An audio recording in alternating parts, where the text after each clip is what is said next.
नमस्कार, आप देख रहे हैं यंग वार्ता न्यूज़ और मैं हूँ आपके साथ अंकिता नेगी। इस वक्त मौजूदगी की बात करते हैं तो धौलाकुआं के एक इस्पात उद्योग के बाहर हम खड़े हैं। इस्पात उद्योग मैं आपको दिखाऊंगी तो इस इस्पात उद्योग पर 3 पंचायतों के लोग सवाल उठा रहे हैं।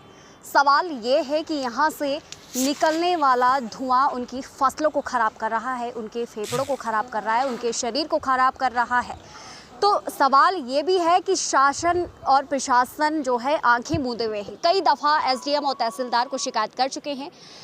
धौलाकुआं स्थित इस्पात उद्योग पर 3 पंचायतों के लोग जो है सवाल उठा रहे हैं कि यहाँ से पॉल्यूशन निकल रहा है और ये पॉल्यूशन उनकी फसलों को ख़राब कर रहा है। फसलें इतनी ख़राब हो रही हैं कि उनको लेने से आढ़ती मना कर रहे हैं, यहाँ तक कि उनका जो दाम है वो भी शून्य पर आकर खड़ा हो गया है। अब 3 पंचायतों के लोग इस्पात उद्योग के खिलाफ बिल्कुल गेट के सामने अनिश्चितकालीन प्रदर्शन कर रहे हैं, अनिश्चितकालीन हड़ताल पर बैठे हुए हैं और आज लगभग 4 से 5 दिन का समय हो गया है। 3 पंचायतों के लोग यहाँ पर इकट्ठे हैं। बच्चे बुजुर्ग डेली शाम की बात करते हैं तो शाम का जब वो वक्त होता है तो 100-200 की संख्या में जो है लोग इस्पात उद्योग के खिलाफ हल्ला बोलते हैं। लेकिन यहाँ पर शासन प्रशासन सरकार का कोई नुमाइंदा देखने तक नहीं आया है कि यहाँ पर लोगों की समस्या क्या है। लोगों का ये भी कहना है कि प्रधान की बात करते हैं तो प्रधान भी उनकी समस्याएं उनसे पूछता नहीं है और अब लोगों की समस्याएं उनके सिर पर जो है आकर खड़ी हो गई है। उनके साथ जुड़े हैं आम आदमी पार्टी के जो है नेता हैं, कद्दावर नेता हैं, धुरंधर नेता भी हैं नाथूराम चौहान, जो लोगों की हमेशा से ही उनका सपोर्ट करते आए हैं और गलत के खिलाफ गलत बोलते आए हैं।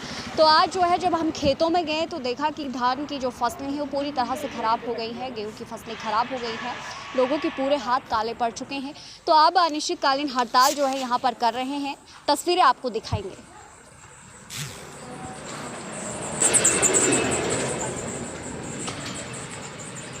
लोगों से बातचीत करेंगे, यहाँ के स्थानीय महिला जो है क्या कहती है वो भी आपको बताएंगे। अब चले जाता बहुत ज़्यादा है। कोई कैंसर की बीमारी चली भी, कोई टीबी की बीमारी चली भी, कोई सांस की बीमारी चली हो। अब ये भी होया है थोड़े दिन से, जब से कर्ज कर्ज चली भी है गंगा ने अपने घास खानी है। हमें ये काली तार से बहुत परेशानी है। हमारे बच्चे हम इतनी काल्स खा रहे हैं कि हमारी शरीर भी ठीक नहीं है। किसी की किडनियाँ में कोई बीमारी होगी, किसी में कोई बच्चों को नीचे नहीं हम छोड़ सकते हैं और ये काली तार बंद हो जाए तो सब समस्या हल हो जाएगी हमारी। हम इतने दुखी है ना बहुत ज़्यादा कि क्या कर सकते हैं, हम मरने पे मजबूर हो गए। अब देश और प्रदेश में जहां सरकारें पर्यावरण संरक्षण को लेकर कई परियोजनाएं लेकर आती हैं, करोड़ों का बजट खर्च होता है, अपने अपने स्तर पर जो है जागरूकता अभियान भी चलाया जाता है, जागरूकता कार्यक्रम चलाया जाता है कि पर्यावरण को संरक्षित रखा जाए। लेकिन इस्पात उद्योग के खिलाफ जहां 3 पंचायतों के लोग उतरे हैं तो वहीं महिलाओं ने ये तक कह दिया है कि उनके पास अब कोई दूसरा ऑप्शन नहीं है, कोई दूसरा रास्ता उनके पास नहीं है।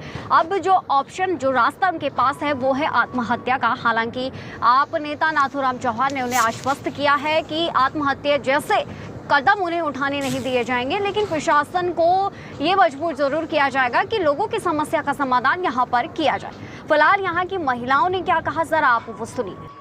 हाँ जी, हमें यहाँ बहुत ज़्यादा प्रॉब्लम है इस फैक्ट्री से। हमारे मतलब इतना ज़्यादा धुआं यहाँ से चलता है सुबह से शाम, मतलब ये डे बाय डे इंक्रीज़ ही होता जा रहा है। कई सालों से तो ऐसा आ रहा है कि बिल्कुल ही हाथ पाँव पैर बिल्कुल ही काले।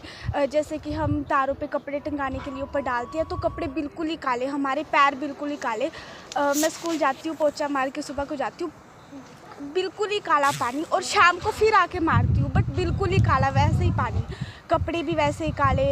इतना ज़्यादा पोल्यूशन है यहाँ पर। यहाँ के जो आसपास के लोग हैं उनको सांस की बीमारी है और जैसे एलर्जी की बीमारी है उनको, यहीं से मतलब बहुत सारी लंग्स प्रॉब्लम, उनको बहुत ज़्यादा प्रॉब्लम है यहाँ धुएं से। बहुत ही ज़्यादा परेशान आ चुके हैं। काफ़ी बार इसके बारे में बोला भी गया है लेकिन यहाँ पर कोई सुनता नहीं। प्रशासन बिल्कुल ही मतलब आंखें बंद करके बैठे हुए हैं। बहुत बार इसके बारे में बहुत एक्शन भी लिए गए हैं लेकिन यहाँ के लोग यहाँ बिल्कुल भी नहीं सुनते।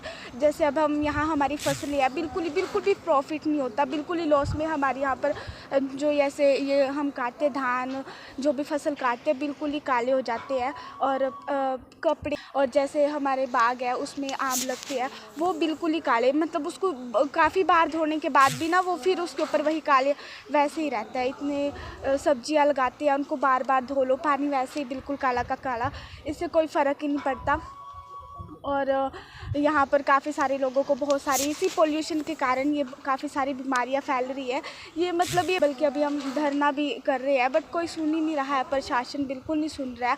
और अब तो लोग इतने ज़्यादा परेशान आ चुके हैं, वो बोल रहे हैं कि अब सिर्फ एक ही ऑप्शन है उनके पास, जो कि आत्महत्या। अब लोग इससे इतने ज़्यादा परेशान हो चुके हैं कि वो कह रहे हैं कि अगर अभी भी अब वो लास्ट बार इसको ऐसे बोल रहे हैं, लास्ट बार कि हम अब ये धरना देने के बाद अगर फिर भी हमारी प्रशासन कोई सुनवाई नहीं करता फिर हम आत्महत्या कर लेंगे। अब बात बहुत अंत हो चुका है क्योंकि लोग काफ़ी टाइम से इस पोल्यूशन के बारे में बहुत सह ली है, लेकिन अब लोगों के पास ये सहा नहीं जा रहा है क्योंकि छोटे छोटे बच्चे जितने भी हैं सबको सांस की प्रॉब्लम, मतलब किसी को कोई प्रॉब्लम, एलर्जी, कैंसर, ऐसे ऐसे कई लोगों की यहाँ पर ऐसी डेथ भी हो चुकी है बट कोई सुन नहीं रहा है। वो सिर्फ इतना ही बोलते हैं कि अब लास्ट चांस हमारे पास सिर्फ और सिर्फ आत्महत्या है। और ये सीधी तस्वीरें देख रहे हैं आप नाहन विधानसभा क्षेत्र के अंतर्गत आने वाले धोला कुआं से, जहां पर एक इस्पात उद्योग आयरन वैली के खिलाफ 3 पंचायतों के लोग उग्र हुए हैं और अनिश्चितकालीन हड़ताल पर बैठे हुए हैं। तस्वीरों में आप देख सकते हैं वैली आयरन प्रदूषण बंद करो साफ तौर पर लिखा गया है।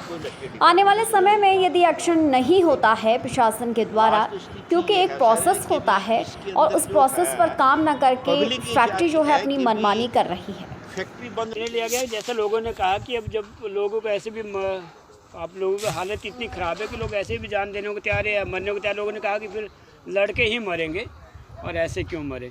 लोगों ने निर्णय ले लिया कि संडे को 11 बजे चक्का जाम होगा और पूर्ण रूप से होगा। उसके लिए रिस्पॉन्सिबल पूरे अभी साहब ने भी कहा कि फलाना साहब और फलाना साहब, मैं किसी को साहब नहीं कहता।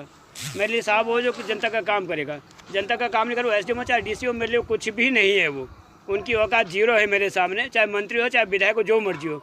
उद्योग मंत्री श्री मौर्य से है, आपको कितना पहुँचा हर्षवर्धन जी? मैं आपसे सीधा पूछना चाहता हूँ, आयरन वैली धोला कुआं से कितना पहुँचा है आपको? चीमा साहब आपको कितना पहुँच गया है? आरोप लगा रहा हूँ सीधे और नहीं पहुँचा तो क्यों नहीं पहुँचा? पहुँचा होगा, मैं बताऊँ कितना पहुँचा। 24 घंटे बाद वो रिपोर्ट भी आ जाएगी, क्योंकि आपको नहीं दिख रहा 5 दिन से लोग यहाँ पर बैठे हुए, आपको नहीं दिख रहा लोग ऐसे कैसे यहाँ पर जी लेंगे। मैंने कहा कि नांगा की हीरो सीमा से भी बुरी हालत है यहाँ पर। गाय भैंस बांझ हो रहे, महिला तक बांझ हो रही, जो अगर बच्चा हो भी रहा तो वो भी अपंग पैदा हो रहा है। रोज एक बम फोड़ा जा रहा है यहाँ पर। जितना पोल्यूशन, एक बम फोड़ने से उतना पोल्यूशन रोज फैला जा रहा है। कीमत बताओ कि इतने में बिके हैं। सीधी इस बात में तो ये चीज़ जानता हूँ। संडे को बड़ा उग्र प्रदर्शन होगा, उसके लिए जिम्मेवार यहाँ का प्रशासन होगा और यहाँ के नेता उसके लिए रिस्पॉन्सिबल होंगे। और कोई बीच में आया, चाहे पुलिस का हो तो जो मर्जी हो, उसे भी छोड़ा नहीं जाएगा। उसे उस दिन औकात दिखाई जाएगी, चाहे नेता बीच में आए, चाहे अधिकारी बीच में आए, चाहे पुलिस के बीच में आए। जनता से बड़ा ना कोई था, ना कोई है, ना कोई होगा।